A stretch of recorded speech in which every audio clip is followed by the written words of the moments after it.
this is the typical thing I would do with the Quark and Linseed breakfast. You'll see here a tub of quark. It's the typical quark that we get in this country from most supermarkets. This is a bottle of organic linseed oil. I got this one in Sainsbury's. Maybe not the best brand, maybe not the best quality. If we have time, we tend to import stuff from Germany. And if you search around in decent health food stores, there's slightly better oils. But it's more than fine. And of course, we do need a little bit of organic full cream milk. And then there, for the fruit today, I've got raspberries, more or less in season. And then I've got a chopped up nectarine and some nuts, nuts and sort of raisins mix. So that's all the ingredients. You need a tablespoon and you need a fork for mixing it and a bowl to do it in. So let me first of all mix the milk, the quark and the oil and let you see what that looks like once it's mixed. Now, as you can see, I've got half the tub of the quark and I've had 2 tablespoons of the oil and 2 tablespoons of the milk.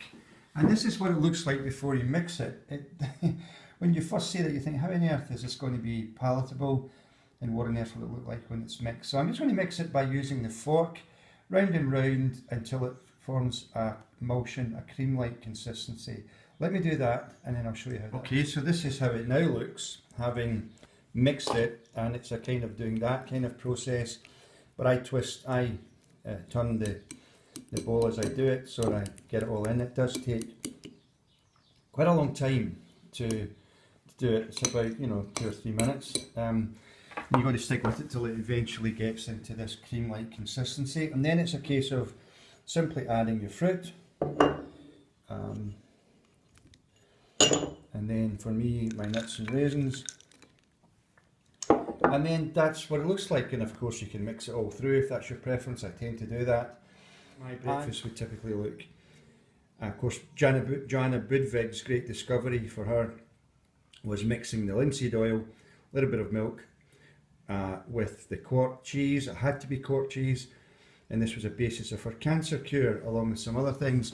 Now, when you go on the internet, you'll find people saying you can use yogurt, you could use other kind of cream cheeses. The truth of the matter is you can't. She found it had to be quark and it had to be the linseed oil, preferably organic. It's not easy to get organic quark in this country, but I still use the quark we can do. And of course it's easy enough to get organic linseed oil. She herself, incidentally, wouldn't recommend dairy products to cancer patients, nor would she recommend the oil on its own either. But it's only when they're mixed together, apparently they become a lipoprotein. And certainly you'll find that, as you know, oil isn't water soluble, but once this is mixed together, you'll find that it just dissolves in water, washes away clearly. There's no trace of oil. And of course, apparently the dairy aspect of it is no longer a challenge for people who have challenges with dairy products. People who get intolerances with them find that they can eat this easily with no side effects. This is apparently what she found, and this is what they would be using in the Stuttgart Cancer Centre. They would have the quark and linseed mix used for breakfast. At lunchtime, maybe it's slightly flavoured with some herbs or spices even. It could be used with chopped up vegetables as a dip thing. And then in the evening, sometimes they would have a little bit of chocolate put through that, organic chocolate, and it becomes a kind of chocolatey, moussey thing. It's very pleasant too. So all sorts of ways of using it. And it's very, very wonderful. So that's my typical breakfast, doing the Budvig thing. Really enjoy it, a way of life now. So there you have it. Bye now.